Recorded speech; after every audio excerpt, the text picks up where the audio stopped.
It was one of those perfect mornings. Fog rolling off the lake, coffee steaming in my hand, and not a damn soul around to ruin it. That peace lasted all of 5 minutes, until the door slammed open like a SWAT raid.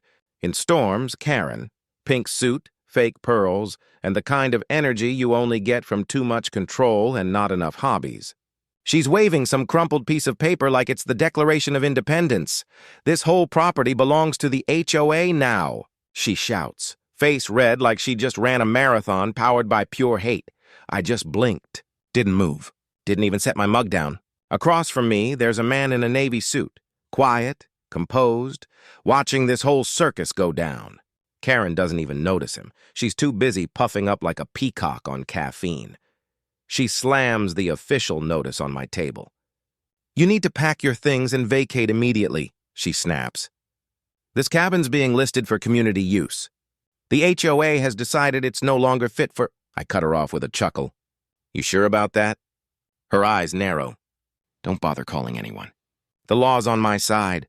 That's when the guy across from me finally speaks up. Calm, deep voice. The kind that makes everyone else shut the hell up. "On your side?"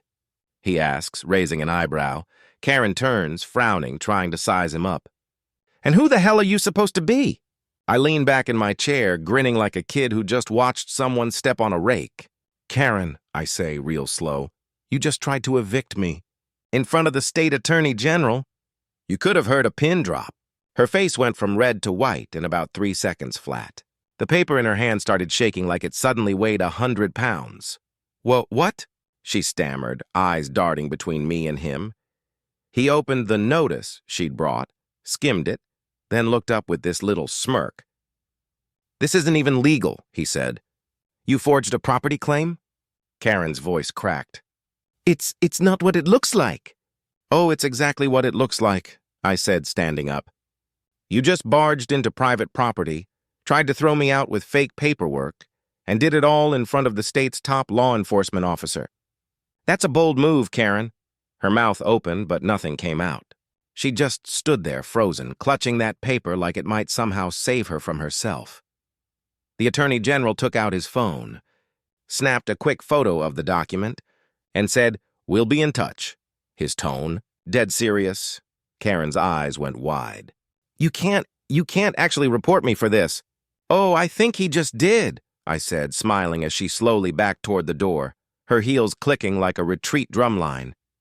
She mumbled something about misunderstanding before bolting out of the cabin like a raccoon caught in daylight. When the door finally shut, the Attorney General just shook his head and muttered, "You weren't kidding about this HOA, huh?" I grinned. "Told you, man. They've lost their damn minds." He laughed, finished his coffee, and said, "Well, she's just made our job a lot easier." As his car disappeared down the dirt road, I looked back at that fake notice still lying on the table. The paper was trembling in the breeze sneaking through the open door. I picked it up, read the nonsense, and laughed out loud. She really thought she owned the place, I said to myself. Some people just never learn.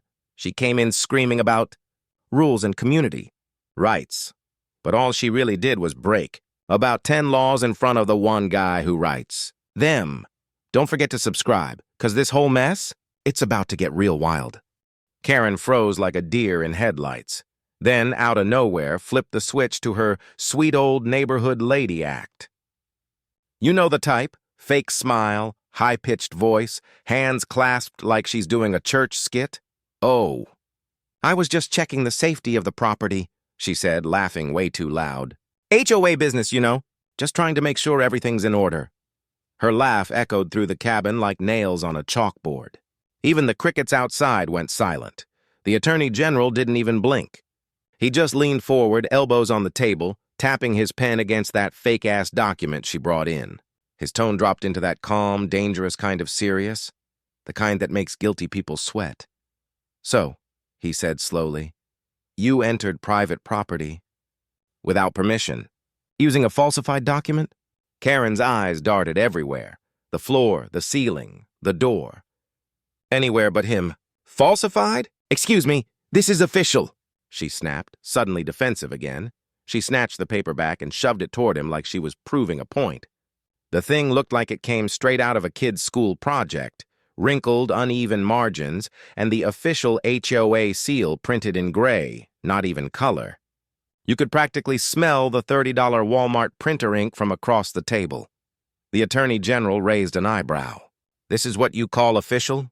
Karen puffed up her chest. "We run a very serious homeowners association, sir." I couldn't help myself. I burst out laughing. "Yeah, she's serious, all right. She taped that same fake notice on my door last week. Said I owed a fine for a non-approved mailbox." He looked at me, then back at her. "A mailbox fine?" Karen tried to nod confidently, but she looked like a balloon losing air. "Yes, the HOA enforces—" The Attorney General cut her off, sliding the paper closer to the sunlight coming through the window. He squinted, tilted his head, and let out this low chuckle. "This seal right here." He tapped the top of the document. "This was discontinued in 2008. Nobody's used this since the Bush administration." Karen's face dropped. He kept going, his tone turning cold. "This isn't just fake, it's criminal. You can't impersonate legal authority to access private property." Her mouth opened, but nothing came out. She just started blinking fast, like her brain was buffering. I leaned against the wall, arms crossed. "Told you, Karen. You really should have checked who was sitting across from you before you pulled that stunt." The Attorney General flipped the paper over, scanning the back like he was cataloging evidence. "You signed this with your HOA title?" Karen's voice came out as a whisper. I didn't mean—" He stood up. "You forged a government-style document, trespassed on private property, and issued a fake fine. You understand that's a felony in most states, right?" Karen gasped. You're not serious." "Oh, I'm very serious," he said, putting the paper in his briefcase like it was a piece of evidence in a crime show. "I'll be forwarding this to the county prosecutor." She stumbled back a little, clutching her handbag like it was a life preserver. "You don't need to do that. It was just a misunderstanding." "Sure it was," I said, smirking. "You accidentally broke into my cabin, accidentally made a fake notice, and accidentally waved it at the state attorney general. Honest mistake, right?" Karen glared at me, but you could see it, that spark of panic behind her eyes. She knew she was screwed. The attorney general picked up his coffee again, calm as ever. "I'll have my office contact you, ma'am. In the meantime, I'd suggest you don't step on anyone else's property."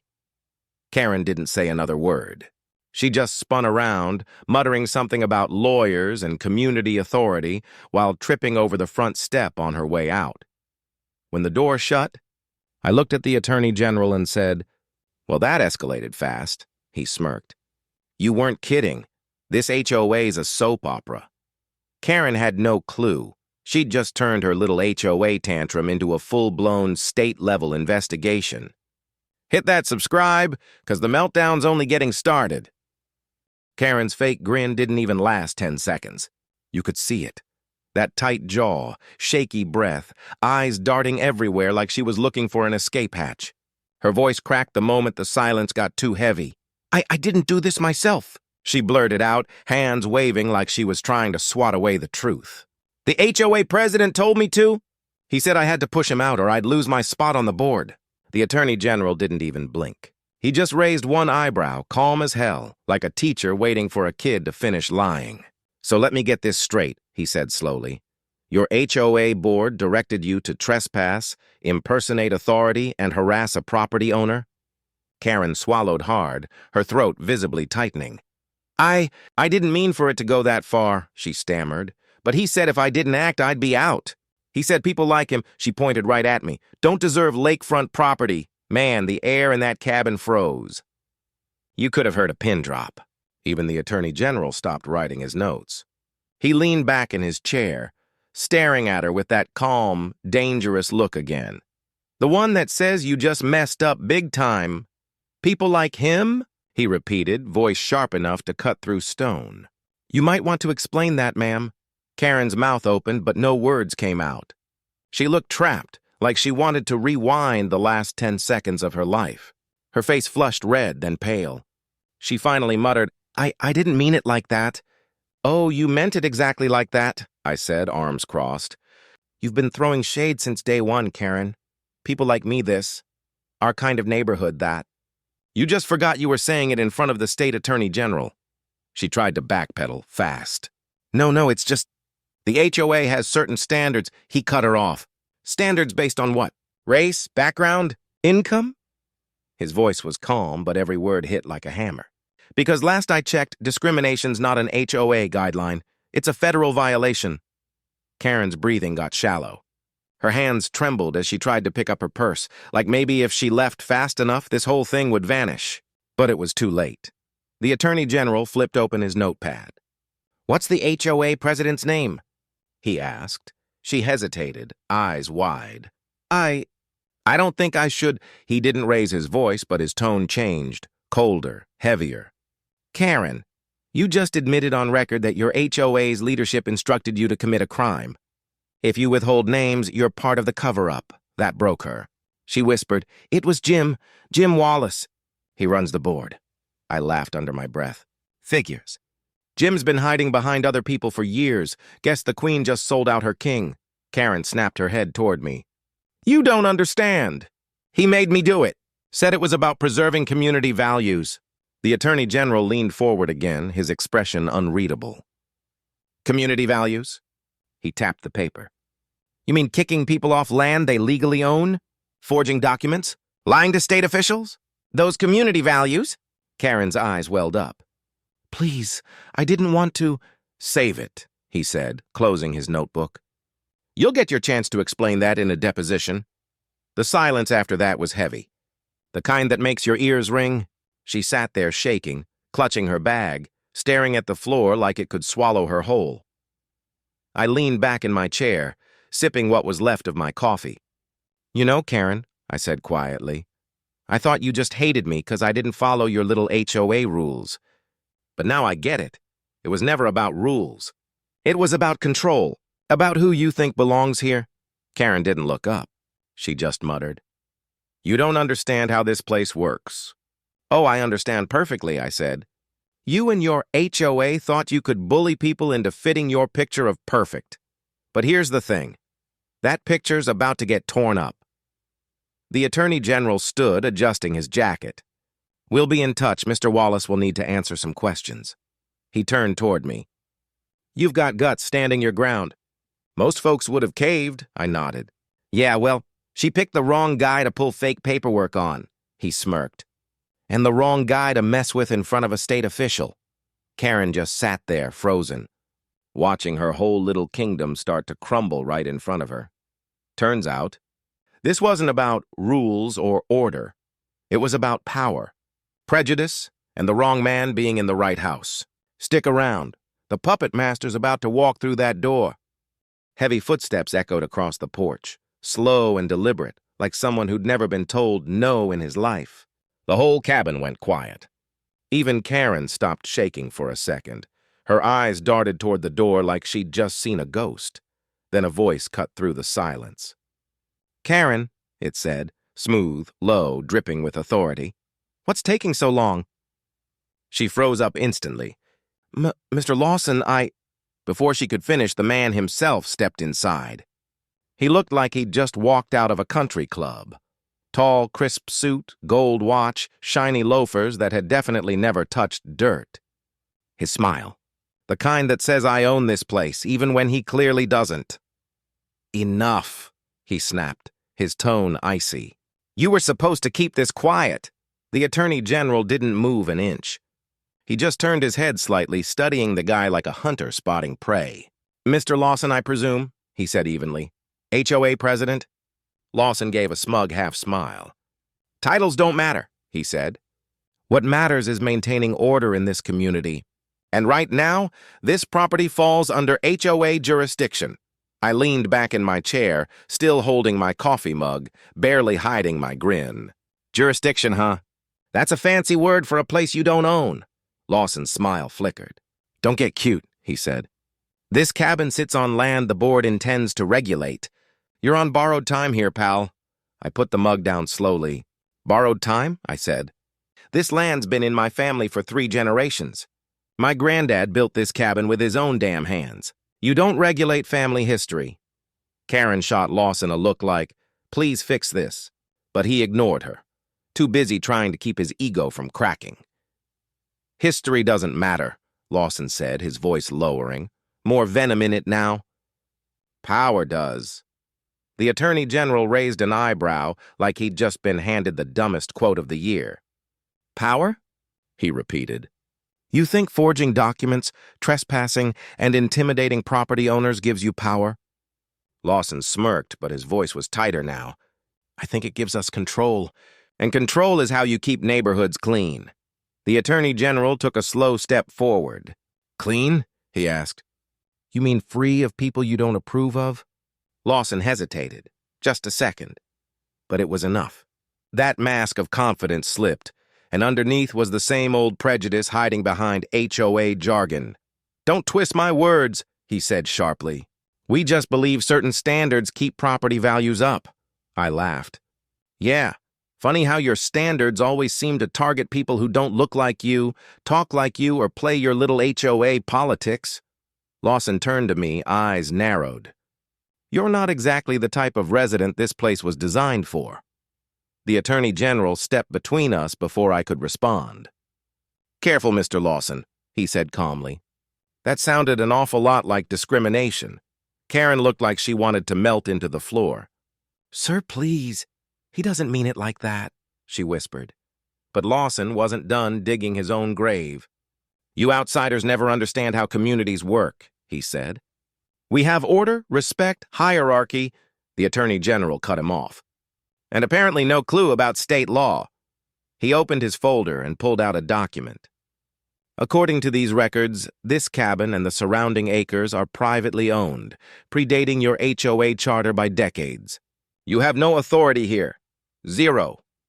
Lawson's smirk vanished. "That can't be right," he said, voice cracking a little. "Oh, it's right," I said. "You've been barking up the wrong tree, buddy. My land, my cabin, my rules." The Attorney General folded his papers, staring Lawson down. "If I were you, Mr. Lawson, I'd get your legal team ready. Because we're about to have a very public conversation about HOA overreach, discrimination, and document forgery," Karen whispered. "Oh my God." Under her breath, Lawson's jaw clenched so hard you could hear it.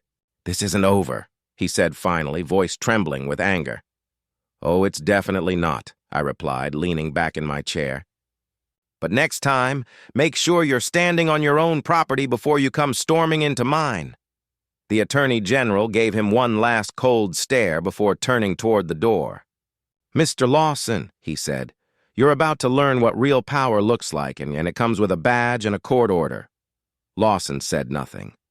He just turned and walked out, shoes clacking on the porch, every step heavier than the last. Karen followed behind him, head down like a dog caught in the trash. I finished my coffee, smirking at the silence they left behind. And right there, I realized this wasn't just some HOA drama anymore. This was war. Subscribe, 'cause we're about to see who really runs this county. Lawson didn't back down. If anything, his grin widened. The man had that kind of arrogance that comes from getting away with too much for too long. He snapped his fingers like some wannabe mob boss, and before I could even react, two massive guys stepped onto the porch. Not your average security dudes either. These were the kind of guys you'd expect guarding a cartel stash house. Not a lakeside HOA. Heavy boots, broad shoulders, cold eyes that scanned the room like predators sizing up dinner. Karen's face went pale. Her voice cracked. "You brought them here?" Lawson didn't even bother looking at her. "You wanted this handled, right?" "Well, this is how it's handled." The way he said it, calm, smug, confident, sent a chill down my spine. I kept my hands on the table, pretending I was calm, but my pulse was pounding like a drum. I could feel the tension building in the air, thick, electric, one wrong word away from chaos. The Attorney General didn't move a muscle, though. He just sat there, hands folded, eyes fixed on Lawson like a man watching a snake coil up before striking. Lawson leaned closer, his voice dropping to a low, oily growl. "You both walk away tonight, or—" "Accidents happen in places like this." That line hung in the air like poison. Karen gasped, backing toward the door. Even her jaw dropped. This was way beyond HOA business now. The Attorney General's tone didn't change, but the way his eyes sharpened, you could tell he was done playing. "Funny thing about accidents," he said, slow and deliberate. "They don't usually get caught on live surveillance feeds." The room went dead silent.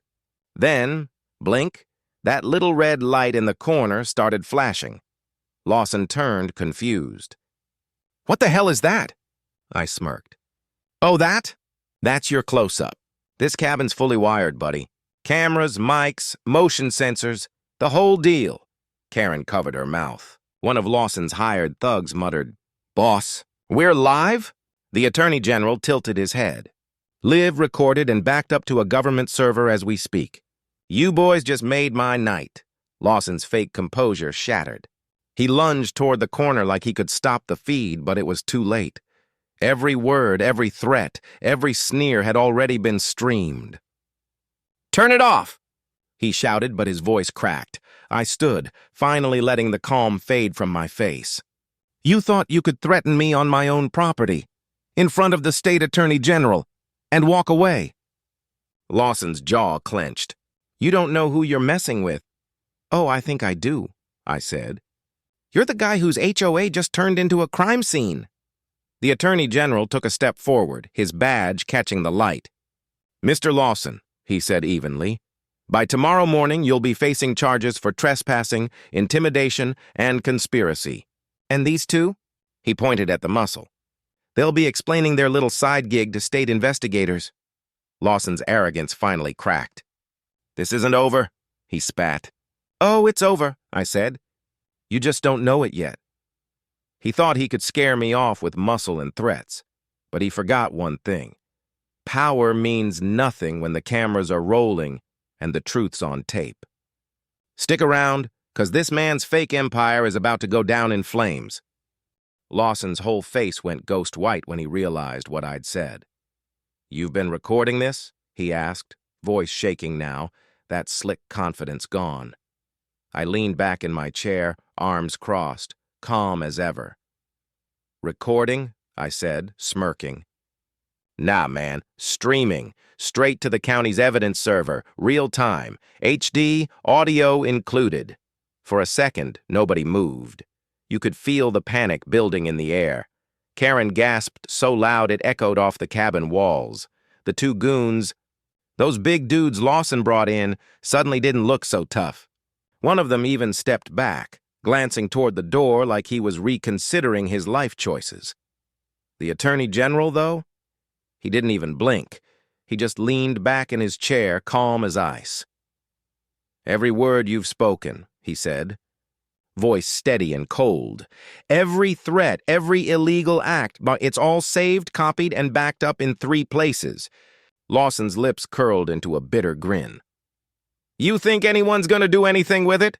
he snapped. "I own this county. You think a couple of cameras change that? I've bought judges, deputies, even zoning officers. Everyone here works for me." The AG tilted his head slightly. "Then I guess you forgot about the ones who don't." Karen turned toward him, her fake composure gone. "Rick, please, just stop talking." Lawson ignored her completely. "You don't get it," he barked, pacing now. "This whole neighborhood, the roads, the lake access, everything, it exists because of me. I built this from nothing." "Yeah," I said, cutting in, "and then you decided to play God with it." He snapped toward me. "You're a squatter. You don't belong here. You think because you inherited some old cabin you can tell me how this place works?" I shrugged. "Funny, 'cause the county seems to think I do. You know, being the legal owner and all." The Attorney General stood up slowly, straightening his jacket. "Mr. Lawson," he said, his tone suddenly sharp. "You didn't just trespass. You brought armed intimidation, forged documents, and issued threats, all while being recorded on government property. That's not just an HOA violation, that's multiple felonies." One of Lawson's thugs cleared his throat. Boss, maybe we should just go." Lawson's head whipped around so fast you could hear his neck pop. "You shut up," he snarled. "You don't move till I tell you." The thug lifted his hands. "Hey man, this ain't worth it. I ain't going to jail over some lake house." He backed out the door, muttering something about calling his cousin to come get him. Karen's voice cracked. "Rick, please! Enough!" Lawson roared. He pointed at me, spit flying. "You think you've won? You think one live stream's gonna bring me down?" The AG pulled a small device from his coat pocket and set it on the table. It beeped once. "Actually, yes," he said calmly. "Because this feed has already been viewed by the State Ethics Commission, the Sheriff's Office, and, oh, my deputy who's parked right outside." Outside, tires crunched on gravel. 2 police cruisers rolled up slow, lights flashing red and blue through the cabin windows. The thugs on the porch froze like deer in headlights. Lawson's voice cracked again. You can't do this to me. I run this HOA." The AG smirked. "Correction, you ran it. As of now, you're suspended pending investigation." He nodded toward the officers stepping out of their cars. "And they'll handle the rest." Karen started crying, whispering, "Oh my God, Rick, what did you do?" Lawson just stood there, shaking his head, muttering, "This can't be happening. I own this place." The Attorney General turned to me. "You've got a strong case, son. And from what I've seen, this HOA is about to get a full audit." I smiled, slow and steady. "About time." He thought money made him untouchable, that his name alone could buy silence. But the camera doesn't take bribes. It just tells the truth. Stick around, 'cause what comes next makes this man's whole empire crumble on live TV. Sirens split the silence like thunder rolling over the lake. That deep, echoing wail that tells you karma's finally clocked in for work. Red and blue lights danced across the cabin walls, bouncing off the old wooden beams. You could see the reflection of panic in Karen's eyes as she backed herself into a corner, hands shaking. She dropped to the floor, mumbling, "I didn't mean for it to go this far. I was just following orders." Yeah, that's what they all say when the lights start flashing. Outside, car doors slammed. Heavy boots hit the gravel. The Attorney General didn't even flinch, just raised a calm hand toward the door. "He's inside," he said coolly. "Fraud, extortion, and conspiracy. Take him." Rick Lawson, the so-called king of the HOA, spun around like a trapped animal. No, you can't arrest me." "I'm the victim here," he shouted, pointing straight at me. "He's the trespasser. He broke into my property." The lead deputy walked right up to him, dead serious. "Sir," he said flatly, "this man," he pointed at me, "owns this land. You, on the other hand, are done." Click. That sound, those handcuffs snapping shut, might have been the sweetest thing I'd heard all year. Lawson tried to jerk away, veins bulging in his neck. "You have no idea who you're dealing with," he screamed. "I own this county. My name means something here." The deputy smirked just a little. "Not anymore, it doesn't." The Attorney General watched as they walked him out, cool as ever. "You should have stuck to enforcing parking rules, Mr. Lawson," he said. "Instead, you built yourself a criminal empire on HOA letterhead." Karen buried her face in her hands. "Please," she said, looking up at me. "I didn't know he was doing all that. I thought it was just paperwork, a few fines." I shook my head. "Karen, you marched into my home with fake documents and bodyguards. That's not paperwork. That's breaking and entering." Outside, the deputy shoved Lawson into the back of the cruiser. He was still yelling through the window, face red, spit flying. "You'll regret this. I run this place." But nobody listened. The neighbors had started coming out, drawn by the lights and sirens. A few held up their phones, recording. Some even clapped. You could tell this wasn't just about me. Everyone in that neighborhood had been bullied, fined, or threatened by that man at some point. Now they were watching him get hauled off like a two-bit crook, live, in front of the whole community. Karen just sat there on the floor, her pink suit wrinkled, her mascara running. "He promised we'd make this place better," she whispered. I sighed. "Yeah," I said, "but you didn't make it better, and you made it miserable." As the cruisers pulled away, the lake went quiet again. Just the sound of the water lapping at the shore, and the faint hum of justice finally doing its job. The Attorney General patted my shoulder before heading out. "Good work keeping your cool," he said. "You'll probably be hearing from our office soon as a key witness." "Happy to help," I said. Though honestly, I think the footage speaks for itself, he smirked. Oh, it does. Loud and clear. The so-called king of the HOA just got dethroned, live, on camera. The guy who thought he owned everyone finally found out what it's like to lose everything. Justice hits different when the whole damn neighborhood's watching. The cool lake breeze hit me as I stepped onto the porch. That kind of chill that clears your head after a storm. The flashing red and blue lights faded off down the road, echoing into the night, leaving behind only silence and the sound of water hitting the shore. For the first time in weeks, I could breathe again. Karen sat by the wall, head in her hands, pink suit covered in dirt and tears streaking her face. She wasn't yelling anymore. No threats, no HOA speech, just quiet sobbing. She looked up at me for a second, like maybe she wanted me to say it wasn't her fault. But I couldn't give her that. You made your choice, I said, voice steady. Now you live with it. She didn't answer. Just looked back down at her lap, the reality finally setting in. The Attorney General joined me on the porch, fixing his tie as he watched the last cruiser disappear over the hill. You know, he said, justice is slow sometimes. But when it lands, he paused, looking me dead in the eye. It doesn't miss. I nodded, staring out over the lake. The water glowed under the moonlight, still rippling from the chaos that had just happened. This isn't about one cabin, I said. It's about standing your ground. About reminding people like Lawson and Karen that no matter how much power they think they've got, they don't get to rewrite the law. He gave a small smile. You'd be surprised how many forget that. Then he turned and headed for his car, leaving me with the sound of gravel crunching under his boots. I leaned against the porch post, watching the cabin lights reflect off the lake. That place had been in my family for 3 generations. My grandfather built it with his own hands, long before there was an HOA or fancy developments, or people trying to own the view. This lake had seen everything. Storms, rebuilds, generations of folks who came here to fish, to think, to breathe. And tonight, it saw something else. A reminder that truth still matters, even when money and power try to bury it. Karen finally stood up, shaky on her feet.